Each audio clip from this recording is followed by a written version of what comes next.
اردو آموز سبق نمبر 11 غزل۔ عام طور پر غزل سے شاعری کی وہ صنف مراد لی جاتی ہے جس میں عورتوں سے یا محبوب سے باتیں کی گئی ہوں۔ گویا کہ بنیادی طور پر غزل کی شاعری عشقیہ شاعری ہے۔ عاشقانہ مضامین اور غنایت غزل کی خاص پہچان ہے، لیکن آہستہ آہستہ غزل میں دوسرے مضامین بھی داخل ہوتے گئے۔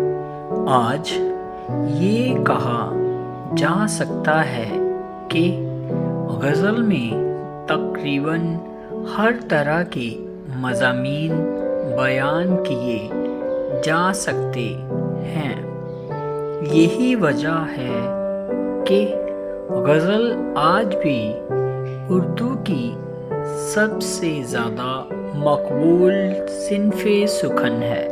غزل کا ہر شعر اپنے مفہوم کے اعتبار سے مکمل ہوتا ہے، اسی لیے سب سے زیادہ یاد رہ جانے والے اشعار بھی غزل کے ہی ہوتے ہیں۔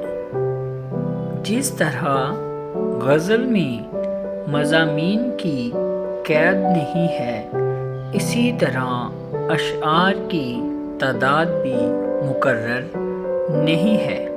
غزل میں عام طور پر 5 یا 7 شعر ہوتے ہیں، لیکن کئی غزلوں میں زیادہ اشعار بھی ملتے ہیں۔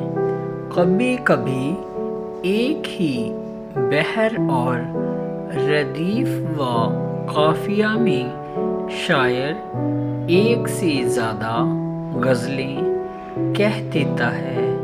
اس کو 2 غزلہ، 3 غزلہ اور 4 غزلہ کہا جاتا ہے۔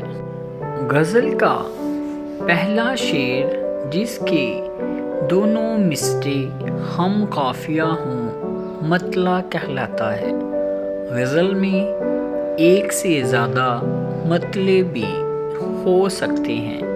غزل بغیر مطلع کے بھی ہو سکتی ہے۔ غزل کا وہ آخری شعر جس میں شاعر اپنا تخلص استعمال کرتا ہے، اس شعر کو مقطع کہتے ہیں۔ کبھی کبھی مطلع میں یا غزل کے درمیان بھی کسی شعر میں شاعر اپنا تخلص استعمال کرتا ہے، لیکن ایسے شعر کو مقطع نہیں کہیں گے۔ مثال کے طور پر میر تقی میر کا یہ مطلع: پھر موج ہوا پیچاں اے میر نظر آئی، شاید کہ بہار آئی زنجیر نظر آئی۔ غزل کا سب سے اچھا شعر بیت الغزل یا شاہ بیت کہلاتا ہے۔